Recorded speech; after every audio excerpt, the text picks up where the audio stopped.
لا يتوقف المدير الفني تشافي هيرنديز مدرب نادي برشلونة منذ أن كان لاعبا عن توجيه انتقادات لاذعة إلى ملاعب كرة القدم بسبب العشب، حيث سقط برشلونة في فخ التعادل السلبي ضد ختافي في المباراة التي جمعت بينهما على ملعب كوليسيوم ألفونسو بيريز بالعاصمة الإسبانية مدريد ضمن منافسات الجولة 29 من الدوري الإسباني.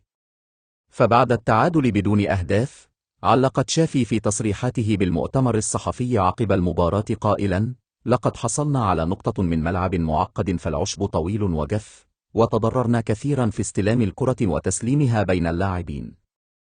وأدت تصريحات تشافي إلى أثارت موجة من السخرية، خاصة من جماهير نادي ريال مدريد، والتي أطلق بعضها على تشافي لقب خبير الأعشاب.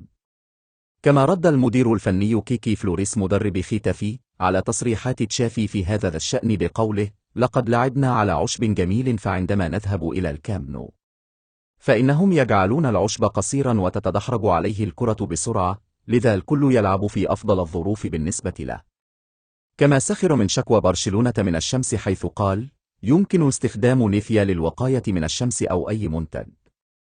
وعن حديثه مع تشافي خلال المباراة أوضح: لقد قلنا أشياء لا يمكن قولها في المؤتمر الصحفي، وهذا مؤسف، ولكن لا يمكن الإفصاح عنها، فكان تشافي مرحا ولطيفا. ومن الجدير بالذكر بأن أزمة تشافي مع أعشاب ملاعب كرة القدم تعود إلى أكثر من 12 عاما، حيث قال بعد مباراة ليتوانيا في 2011: من المؤسف أن نضطر إلى خوض مباراة على ملعب مثل هذا فلا يوجد به عشب تقريبا. وفي 2014 انتقد تشافي الخسارة على يد بلد الوليد في مباراتهما على ملعب خوسيها زوريلا بقوله: العشب كان غير منظم ولم يساعدنا في اللعب بطريقتنا.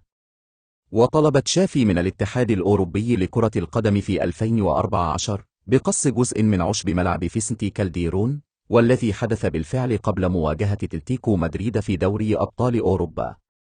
كما برر تشافي التعادل مع أينتراخت فرانكفورت في 2022 ضمن الدوري الأوروبي بأن العشب لم يكن في أفضل أحواله، حيث كان من الصعب تمرير الكرة بين اللاعبين، موضحا أن الوضع في كامب نو كان سيكون مختلفا.